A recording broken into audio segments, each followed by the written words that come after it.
Vision को, अपने दर्शन को जनता के सामने रखने का प्रयास किया था। उसमें सबसे बड़ी एक बात थी कि उन्होंने पूर्वी भारत के लिए एक फोकस कर अपना विजन साझा किया था। उन्होंने बहुत अच्छे तरीके से इसको देश की जनता के सामने आम लोग समझ पाए इस तरह से रखने का प्रयास किया था। उन्होंने कहा था कि किसी भी देश का जब तक सर्वस्पर्शीय विकास न हो, सर्वसमावेशक विकास न हो, संतुलित विकास न हो, देश आगे नहीं बढ़ सकता है। कारण जो रहे होंगे, पश्चिमी भारत और थोड़ा बहुत दक्षिण भारत में विकास ज्यादा हुआ आजादी के बाद, और 70 साल के बैकग्राउंड में देखते थे तो दिखता था कि पूर्वी भारत कहीं ना कहीं पिछड़ गया है। कुछ लोग उसको विभाजन का कारण देते हैं, कुछ लोग नॉर्थ ईस्ट अंतरराष्ट्रीय सीमाओं के कारण लैंड बाउंड्री से एकदम कट गया, इसका कारण देते हैं। कुछ लोग हमारे महत्वपूर्ण बंदरगाह बांग्लादेश में चल गई, इसका कारण देते हैं। कुछ लोग वामपंथियों के लंबे शासन को भी इसका कारण मानते। कारण जो हो, मगर वास्तविकता थी, सभी आंकड़े बताते थे कि पूर्वी भारत का विकास देश के विकास की तुलना में कम हुआ था। प्रधानमंत्री जी ने उसी वक्त कहा था कि हमारी सरकार अगर आती है तो हम पूर्वी भारत के विकास पर बड़ा फोकस करेंगे और पूर्वी भारत के विकास को बाकी के भारत के विकास के समकक्ष लाकर भारत के विकास में कंट्रीब्यूटर बनाएंगे। मुझे आनंद है 7 साल के अंदर काफी कुछ पूर्वी भारत के विकास के लिए हुआ है। चाहे बंगाल हो, चाहे उड़ीसा हो, चाहे बिहार हो, एक परिवर्तन की बयार देखी जा सकती है, मगर गड्ढा इतना बड़ा था कि भरने में समय लगता है। अब जब हम पूर्वी भारत का विकास की बात करते हैं तो पूर्वोत्तर के विकास के बगैर पूर्वी भारत के विकास की कल्पना ही नहीं हो सकती। मित्रों, मैं आपको बताना चाहता हूं कि आजादी से पहले असम की प्रति व्यक्ति आय पूरे देश में सबसे ज्यादा थी। आप कल्पना कर सकते हैं, आज हम जिस असम को देखते हैं उसकी प्रति व्यक्ति आय आजादी के पहले पूरे देश में सबसे ज्यादा थी। इसका मतलब असम और पूर्वी भारत, नॉर्थ ईस्ट, ये देश के विकास के अंदर बहुत बड़े कंट्रीब्यूटर थे। और अब जब हम आजादी का अमृत महोत्सव बना रहे हैं, आजादी के अमृत महोत्सव के 2 हिस्से, एक हिस्सा है आजादी दिलाने के लिए हमें जिन नामी अनामी गुमनाम शहीदों ने अपने जीवन का बलिदान दिया, अपना योगदान दिया, उनको याद कर नई पीढ़ी को हम देशभक्ति से तरोताजा करें। और दूसरा है कि 75 साल से 100 साल तक, ये 25 साल हम भारत को कहां से कहां पहुंचाना है इसका संकल्प लें। तो प्रधानमंत्री जी ने ये 25 साल को आजादी का अमृत काल कहा है।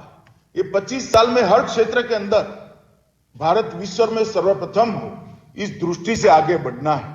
और जहां तक आर्थिक विकास का क्षेत्र है, उसमें भी प्रधानमंत्री जी ने हमारे सामने $5 ट्रिलियन इकोनॉमी का लक्ष्य रखा है। और पूर्वोत्तर के विकास के बगैर ये हो नहीं सकता। पूर्व का विकास भी नहीं हो सकता, भारत का विकास भी नहीं हो सकता। और मैं आज थोड़ी बात आपको पूर्वोत्तर की इसलिए बताना चाहता हूं क्योंकि जब मैं पार्टी अध्यक्ष था तब से पूर्वोत्तर के सभी राज्यों का शायद मैं ही अकेला कोई ऑल इंडिया पार्टी का अध्यक्ष होगा जिसने बाय रोड दौरा किया था। 21 दिन तक मैं पूरे पूर्वोत्तर में घूमता रहा और पूर्वोत्तर को समझने का प्रयास किया। पूर्वोत्तर हमारे देश के लिए सीमाओं के कारण नहीं, इसकी सांस्कृतिक और भाषा की विविधताओं के कारण नहीं, पूर्वोत्तर हमारे लिए बहुत महत्वपूर्ण क्षेत्र है। जब तक पूर्वोत्तर को बाकी के भारत के साथ हर दृष्टि से जोड़ा नहीं जाता, हर दृष्टि से मेरा मतलब है कि वहां की जनता और भारत की जनता के बीच में भी सामंजस्य खड़ा होना चाहिए, एकात्मता का भाव खड़ा होना चाहिए। विकास की दृष्टि से वहां का विकास और भारत के विकास का दर एक समान होना चाहिए। और सुरक्षा की दृष्टि से भी भारत की जितनी ही शांति और समृद्धि वहीं पर भी होनी चाहिए। तो हर दृष्टि से पूर्वोत्तर को जब तक भारत के समान नहीं कर सकते, पूर्वोत्तर का विकास संभव नहीं है। और जब से नरेंद्र मोदी सरकार आई 2014 से, तब से हमने पूर्वोत्तर के विकास को एक चरणबद्ध तरीके से आगे बढ़ाने के लिए किया है। पूर्वोत्तर हमारे भारत के भूभाग का लगभग 8% क्षेत्र है। आप कल्पना कर सकते हैं, यूपी से बड़ा क्षेत्र पूर्वोत्तर है। लगभग 3.8% आबादी है और अंतरराष्ट्रीय सीमा वहां से 5,000 किलोमीटर लंबी अंतरराष्ट्रीय सीमा 5 देशों के साथ जुड़ी हुई है। इसी से हमें मालूम पड़ता है कि पूर्वोत्तर कितना महत्वपूर्ण क्षेत्र है। विश्व के 18 बायोडायवर्सिटी हॉटस्पॉट जो है उसमें से एक पूर्वोत्तर है। हम इसका मार्केटिंग करना चाहिए, हमें इसको आगे बढ़ाना चाहिए। देश के फॉरेस्ट कवर का 1/4 हिस्सा 25% पूर्वोत्तर में है और डेंस फॉरेस्ट का लगभग 30% हिस्सा पूर्वोत्तर में। एक दृष्टि से पूर्वोत्तर भारत का फेफड़ा है। अगर पूर्वोत्तर के बचाए हुए ऑक्सीजन को हम न गिने तो भारत का जीवन यापन बहुत मुश्किल हो जाता है। बहुत विषम क्षेत्र भी है, पहाड़ी भी है, जंगल भी है, बहुत बड़ी नदियां, सागर जैसी नदियां वहां से निकलती है। 270 से ज्यादा सामाजिक ग्रुप है, 185 से ज्यादा बोलियां बोली जाती है। आप कल्पना करिए, एक पूर्वोत्तर के अंदर 270 से ज्यादा सामाजिक ग्रुप है, 185 से अधिक भाषाएं बोली जाती है और इसी का उपयोग करते हुए कुछ लोगों ने पूर्वोत्तर को बहुत डिफिकल्ट बनाया था। भारत के बाकी हिस्से और पूर्वोत्तर के हिस्से में बहुत बड़ा एक मन की खाई खड़ी करने का काम 2014 के पूर्व किया। मैं नागालैंड गया था तो मुझे किसी दवाई की दुकान पर जाना पड़ा। मैंने वहां दवाई की दुकान वाले के पास एक दवाई मांगी। वो पहचानता नहीं था, मैं भी नया नया अध्यक्ष बना था। उसने मुझे पूछा कहां से आए हैं? तो मैंने कहा मैं कलकत्ते से आया। तो उसका अच्छा, भारत से आए हैं? मेरे दिल की धड़कन 2 सेकंड के लिए रुक गई। नागालैंड का एक नागरिक, मैं जब उसको कहता हूं मैं कलकत्ते से आया हूं तो वो मुझे कहता है आप भारत से आए हैं। मैंने उसको पूछा भाई, नागालैंड भारत का हिस्सा नहीं है क्या? आप ऐसा क्यों पूछते हैं? तब कुछ बोले बगैर मुझे दवाइयां दी और पैसा लेकर अपना काम करने लगा। ये स्थिति मैं इसलिए बताता हूं, इस स्थिति में पूर्वोत्तर का विकास संभव ही नहीं था। भारतीय जनता पार्टी की सरकार 2014 में बनने के बाद नरेंद्र मोदी जी ने सबसे पहला काम ये मन की खाई को पाटने का करा। उन्होंने पूर्वोत्तर पर फोकस किया और पूर्वोत्तर के अंदर हर 15 दिन में एक केंद्रीय मंत्री को भेजना चालू किया। आज तक 7 साल में प्रधानमंत्री स्वयं 50 बार पूर्वोत्तर गए हैं और 12 बार रात्रि निवास उन्होंने पूर्वोत्तर के अंदर किया है। और धीरे धीरे धीरे अब पूर्वोत्तर का भारत के साथ मन का जुड़ाव करने का काम समाप्त हो गया। एक जमाना था वहां हिंसा, उग्रवाद, विवाद, बाढ़, भ्रष्टाचार और नारकोटिक्स, ये सारे प्रॉब्लम हमेशा के लिए चर्चा में रहते। मणिपुर का कोई नाम देता था तो बंद और ब्लॉकेट के लिए ही दिया जाता था, हड़तालों के लिए दिया था। आसाम का नाम टेररिज्म के लिए और जातीय समूहों के झगड़ों के लिए लिया जाता था। इस प्रकार की स्थिति में पूर्वोत्तर था। आज कनेक्टिविटी, विकास, पर्यटन, रोजगार, बिजली और जंगल को बढ़ाना, बाढ़ को समाप्त करना, ये पूर्वोत्तर का चर्चा का विषय है।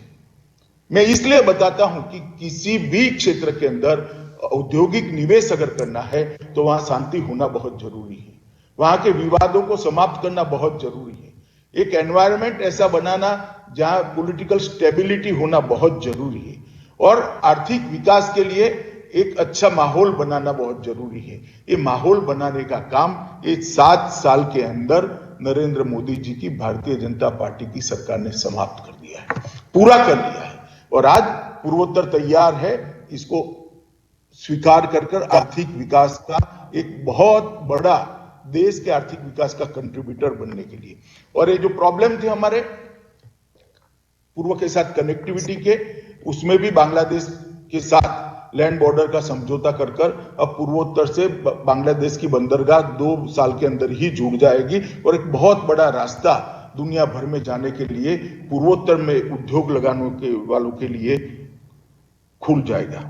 मित्रों, हमने 3 ई को पूर्वोत्तर के विकास के लिए 3 ई में सारी बात को समराइज किया है: एम्पैथी, एम्पावरमेंट और इनेबलर। ये 3 ई के साथ हम आगे बढ़ना चाहते हैं और हमने सबसे पहले यहाँ पॉलिटिकल स्टेबिलिटी स्थापित की है। आज पूर्वोत्तर की सभी सरकारें 5 साल हो गए, कोई भी टूट फूट करे बगैर एक भी सरकार बदली नहीं है। 5 साल से सभी सरकारें चल रही है। यहाँ सारे विवादों को समाप्त करने के लिए हमने बहुत बड़ा इनिशिएटिव लिया है, मैं आगे बताऊंगा इसके बारे में। तीसरा उद्देश्य हमारा है बोलियां, भाषाएं, नृत्य, संगीत, खानपान और विविधता को हमने ताकत बनाना है, टूरिज्म के लिए बहुत बड़ा हथियार बनाना है और पूर्वोत्तर को एक विकसित क्षेत्र बनाकर आजादी के पूर्व के जीडीपी के योगदान को वापस लाना है। मैं पॉलिटिकल स्टेबिलिटी के लिए पहले बात करूंगा। आज वहां पर सभी सरकारें पूर्ण बहुमत के साथ, स्थिरता के साथ काम कर रही है। चुनाव भी शांतिपूर्ण तरीके से हो रहे हैं। नेडा जो नॉर्थ ईस्ट डेमोक्रेटिक अलायंस हमने बनाया था भारतीय जनता पार्टी के नेतृत्व में, वो 8 की 8 सरकारें नेडा के तत्वाधान में चल रही है। हमारे पूर्वोत्तर के लोगों ने मोदी जी को स्वीकारा है। 19 सीट 24 में से 19 सीटें भारतीय जनता पार्टी को दी है। 498 विधायक में से 350 विधायक नेडा के हैं और दिल्ली को जहां पहले पराया समझा जाता था, अब दिल्ली को बड़ा भाई मानकर विकास के लिए उसकी सहायता लेने में कोई झिझक वहां पर नहीं रही है। और मैं इतना जरूर कह सकता हूं कि पॉलिटिकल स्टेबिलिटी लाने में प्रधानमंत्री जी के विजन को जमीन पर उतारा गया है और बहुत बड़ा फायदा इसके कारण पूर्वोत्तर के विकास को होने वाला है। मित्रों, पूर्वोत्तर के शांति की स्थापना के लिए भी 2014 और 2019 के बाद हमने बहुत बड़ा काम किया है। पहली टर्म में बांग्लादेश लैंड बाउंड्री एग्रीमेंट कर पूर्वोत्तर की जो सबसे बड़ी कमी थी कि पूर्व में कैसे जाए, इसको हमने दूर किया है। मणिपुर के ब्लॉकेड को समाप्त कर दिया है। एनएलएफटी के साथ समझौता हुआ है, उन लोगों ने हथियार डाल दिए हैं। भ्रू शरणार्थियों का 40 साल से समस्या था, इनके साथ समझौता हो गया है, उनका पुनर्वसन हो रहा है। बोडो शांति समझौता कर ढेर सारे उग्रवादियों ने हथियार डाले हैं। कार्बी आंगलोंग में भी समझौता होकर ढेर सारे उग्रवादियों ने हथियार डाले हैं। और मैं आपको बताता हूं, 2014 के पहले 7 साल में, 2014 के 7 साल मतलब 2007 से 2014 तक लगभग 385 नागरिक मारे गए थे प्रति साल। अब 2019 से लेकर 21 तक 2 नागरिकों की एवरेज आई। आप समझ सकते हैं ये कितना शांति स्थापित करने में भारतीय जनता पार्टी को कितना फायदा हुआ है, भारतीय जनता पार्टी ने कितनी सफलता हासिल की है और उससे पूर्वोत्तर को कितना फायदा किया। ये 2 वर्ष में लगभग 3922 उग्रवादियों ने हथियार डालकर सरेंडर किया है और 4000 हथियार भी पुलिस के पास जमा करे हैं।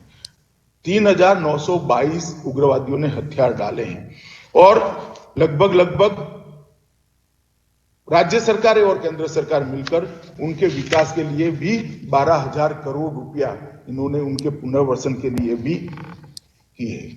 इसके साथ साथ पूर्वोत्तर के इंफ्रास्ट्रक्चर को बढ़ाने में भी बहुत बड़ा 7 साल के अंदर आमूलचूल परिवर्तन, बड़ी बड़ी योजनाएं आज पूर्वोत्तर की, मैं आपको दावे के साथ कह सकता हूं 2024 में हम फिर से जनादेश लेने जाएंगे। पूर्वोत्तर की सभी राजधानियां एयरपोर्ट से जुड़ी हुई होगी। पहले 2 ही थी, सभी राजधानियां एयरपोर्ट से जुड़ी हुई। पूर्वोत्तर के 8 में से 7 स्टेट रेल से जुड़े हुए और ढेर सारे नेशनल हाईवे बनाने का काम किया है। लगभग नेशनल हाईवे की 32 सड़कों का निर्माण 12000 करोड़ से किया है। लगभग अरुणाचल के अंदर और 1200 करोड़ रुपया लिया है, लगाया है। पूर्वोत्तर के चहुमुखी विकास को करने के लिए मैं बहुत डिटेल में नहीं जाता, मगर कुछ आंकड़े जरूर देना चाहता हूं। 2024 से 2021 तक 2,65,513 करोड़ रुपया सिर्फ इंफ्रास्ट्रक्चर के पीछे खर्च किया है।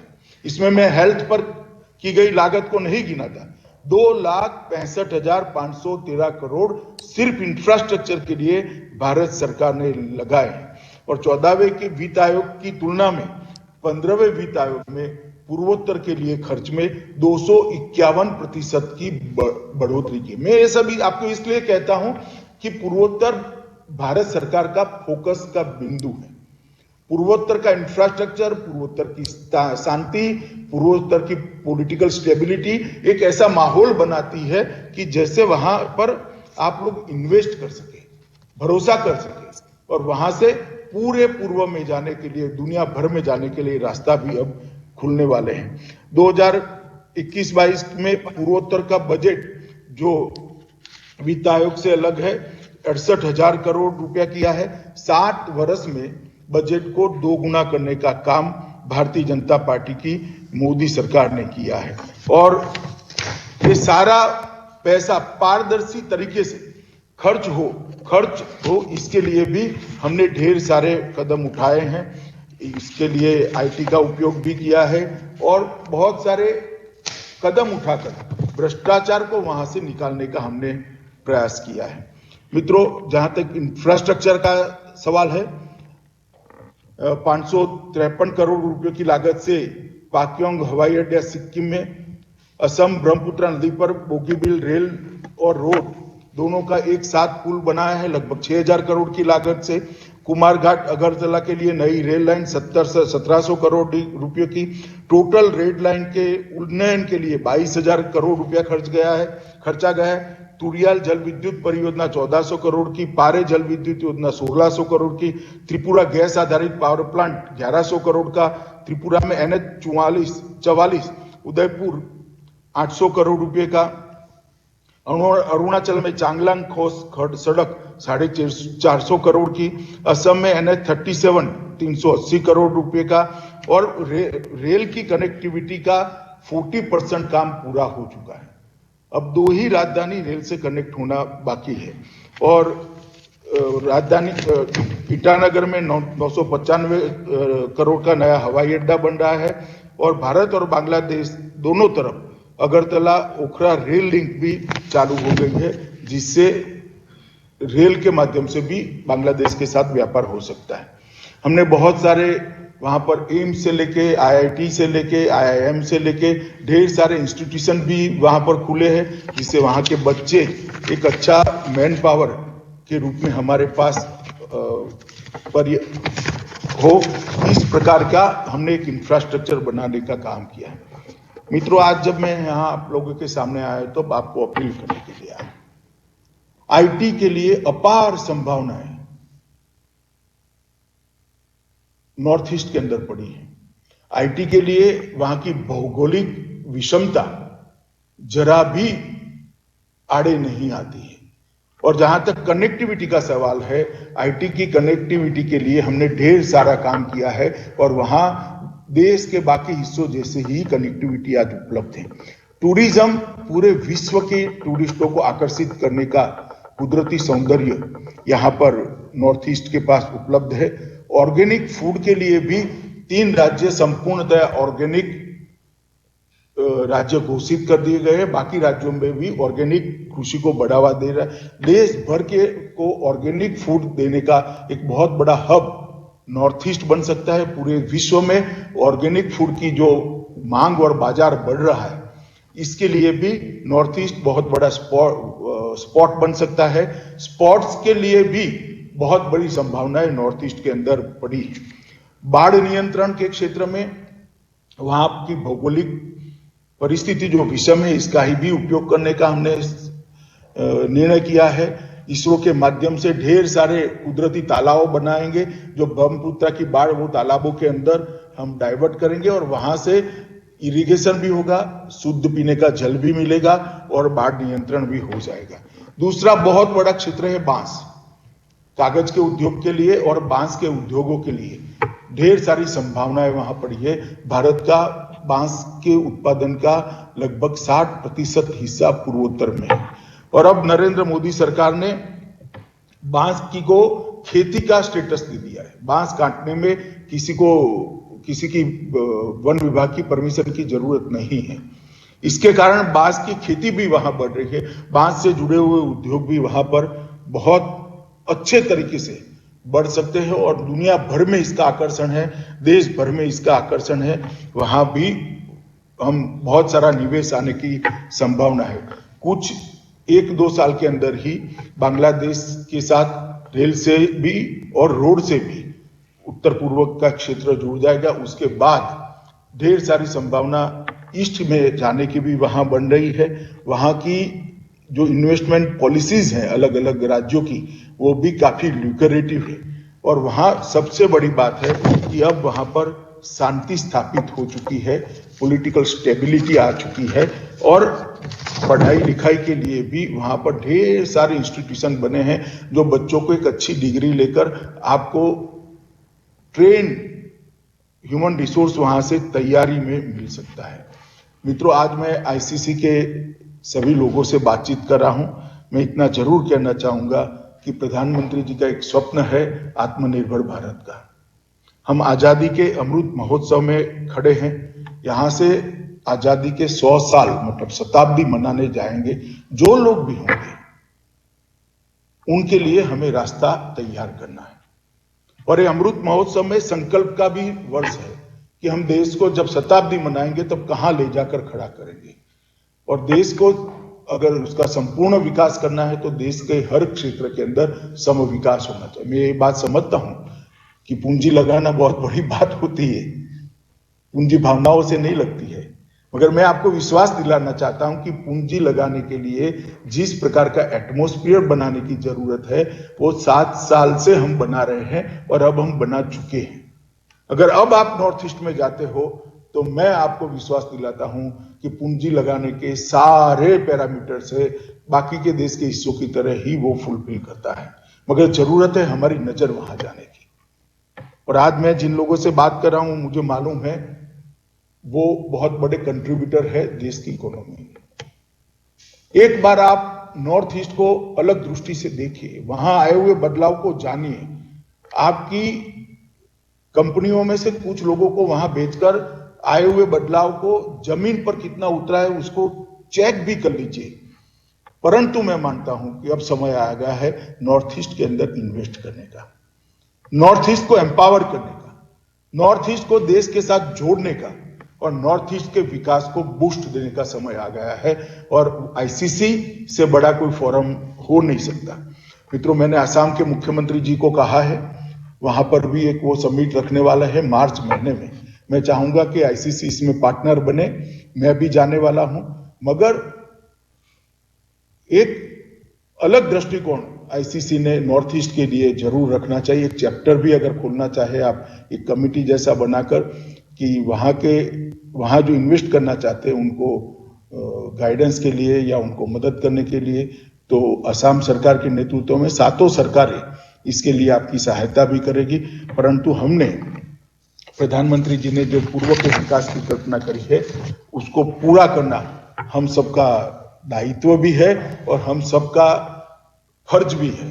और मैं मानता हूं कि आजादी के अमृत महोत्सव में जो संकल्प सबको करना है, आईसीसी के सारे उद्योजक जो आज यहाँ पर उपस्थित है वो भी एक संकल्प करें कि नॉर्थ ईस्ट के विकास के अंदर हम कंट्रीब्यूट करेंगे, नॉर्थ ईस्ट को एम्पावर करने में हम हमारा योगदान देंगे और पूरे भारत के विकास को जिस तरह से आपने नर्स किया है नॉर्थ ईस्ट को भी नर्स करेंगे, ऐसी मुझे आप सबसे अपेक्षा है। मैं पर्सनली भी आ सकता था मगर आज वर्चुअल आना हुआ है। मुझे आशा है कि जब असम सरकार वहां पर पूरे नॉर्थ ईस्ट का इन्वेस्टमेंट समिट लीड करेगी उस वक्त आप लोगों को वहीं मिलना होगा और तब तक आपका एक चैप्टर, आपका एक कोई यूनिट ऐसा बनाइए जो वहां की जमीनी हकीकत और सारी संभावना इन्वेस्टमेंट की उसको तलाश कर सभी के साथ साझा करें। फिर से एक बार ये मंच पर आपसे नॉर्थ ईस्ट की बात करने के लिए मौका दिया, इसके लिए आपका आभार व्यक्त करता हूं। वंदे मातरम।